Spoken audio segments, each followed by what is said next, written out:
Right. I think for Donald Trump, he can look at what Joe Biden went through and learn a lot of lessons. We were in briefing rooms together when you were covering the White House, and we heard over and over aides to President Biden laughing at us when we asked about inflation and whether that was going to be an issue for Joe Biden. This feels like that moment. The difference is that Donald Trump understands people's feelings are sometimes more important than anything when they're voters. And so the key is, one, the policy has to move and make things better, but they also have to explain to people, showing their work what they're doing. And I think that's the thing that they have to focus on moving forward. That's a really important point. Explaining so important for the American people. Sarah, let's talk about some of the other numbers. 71% of Republicans say they identify with the MAGA brand, but only 28% of independents feel positively toward President Trump. We are really seeing what we've been reporting on for months, which is this coalescing when it comes to Republicans around President Trump. But when it comes to independents, he does have a challenge. Yeah, I think he does. I think in part because they were rented voters, right? You know, many of the independents voted for Donald Trump because they didn't like the Democrats. They didn't support Joe Biden. So it's not surprising that when you have a few weeks of economic turmoil in the news, that they're going to go back to a position of disfavor, so to speak. I don't think the White House is looking at poll numbers right now. I believe that when you talk to people there, they have a once-in-a-generation opportunity to reform government, to rethink the way the government takes in revenues and supports the programs that people need. And that's what they're focused on. The question is, how much runway do they have? Yeah, Cornell, pick up there and let's talk about what we're seeing for the Democrats. Historic low numbers, and it comes against the backdrop of this extraordinary fight that we saw play out. You saw Senator Murphy saying, we've got to move in a different direction and our democracy depends on it. He said in a year, the democracy could be gone. We could actually, this is a really important conversation that I wish we had more time for. One thing, I think Republicans, the White House might not be looking at it, but if you're a House Republican in a tough swing seat, you got to be looking at it, right? He's gone from, in NBC's polling, from a majority approving of his handling the economy to now underwater approving of his economy. And that number on inflation is -13 overall. It's -36 or 32 among independent voters. So that middle of the road voter that House Republicans are absolutely going to need, they are watching what we're doing on inflation. And you also see in NBC polling how majority don't think they're focused at all enough on actually fighting inflation. So it may not be a problem for the White House. If I'm running for a seat as a Republican in this coming midterm, I would be very concerned about it. On the Democrat side, I think we're at a really important inflection point for Democrats, right? And I think that conversation, and I know we'll get into that conversation with the Senator here in a moment. But when you look at the collapse of that Democratic positive, right? If you look at independent voters, right? Independent voters underwater 32, 36 points with Democrats, where Republicans or independent voters underwater around roughly the same mark. This problem is that with the base and the core of the Democratic Party, they're as far underwater with young voters as I've seen. And I work for Obama.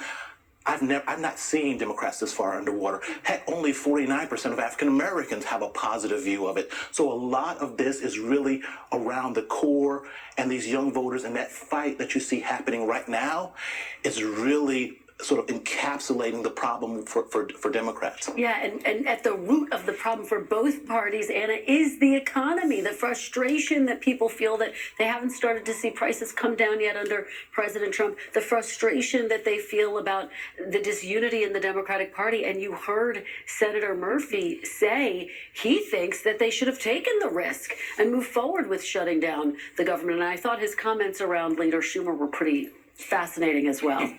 Yeah, absolutely. I mean, I think you are seeing such frustration with Chuck Schumer and really all the Democrats kind of channeling their frustration with the fact that they don't have a unified message, that they haven't found a way to go up against this president in an effective way and to bring along kind of the base of their party, you know, whether it was, the senator today, or if you look at what House Minority Leader, and you played the sound of that. Next question.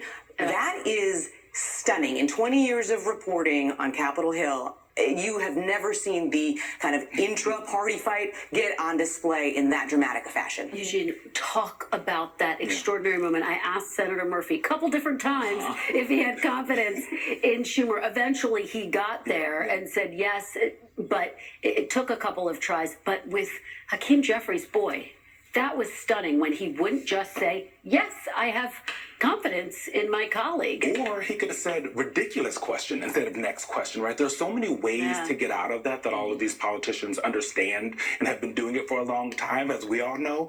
And so the fact that he did it makes very clear a couple things. The frictions that have been playing out behind the scenes between Schumer and Jeffries, the kind of different leaders they are. Schumer kind of sees Jeffries as like this new guy who has a lot to learn in leadership, and Jeffries sees him as like an old guy who maybe learned too much and needs to listen to the party a little bit more.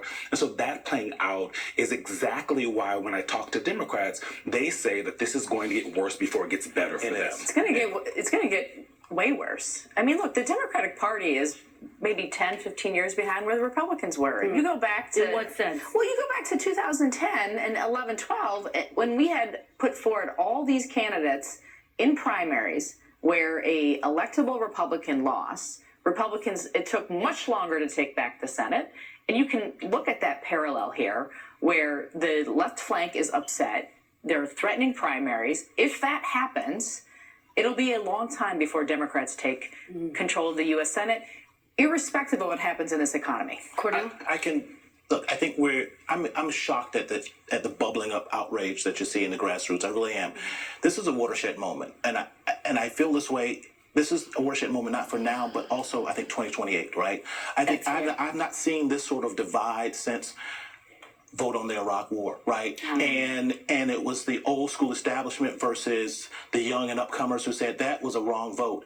I think when you look forward, this is going to be a moment where the younger sort of grassroots and sort of energized core of the base of the party goes, that is a defining moment. If you're on the wrong side of fighting and taking on Trump there, it's a problem, just like being on the wrong side of the Iraq War. Well, I think you encapsulate it by saying it is a watershed moment. So much more to discuss. Please stick around, guys. When we come back, the battles